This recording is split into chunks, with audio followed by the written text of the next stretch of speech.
Hey guys! So ngayon guys is may ma-errands tayo na gagawin kaya lumabas tayo.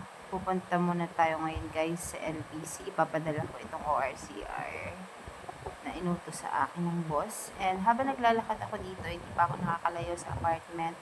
Mayroon agad na tricycle na dumaan. Actually, binalikan niya ako kasi natanaw niya ako.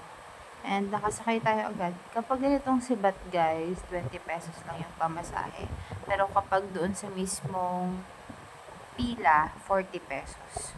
So, ayan guys, nandito agad tayo sa kanto, sa mismong highway. Itong isang mahaba na to, mabilapit lang naman yung LBC dito guys.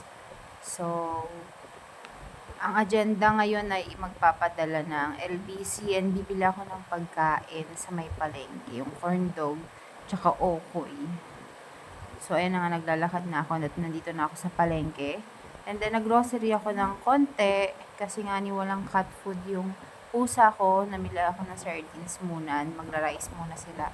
Then, umakit ako dito guys kasi may natanaw ako dito na may Divisoryang mga damit daw. Naghahanap kasi ako ng sando na may pad.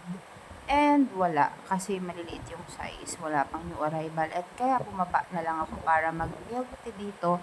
And dito ko na rin kakainin yung corn dog.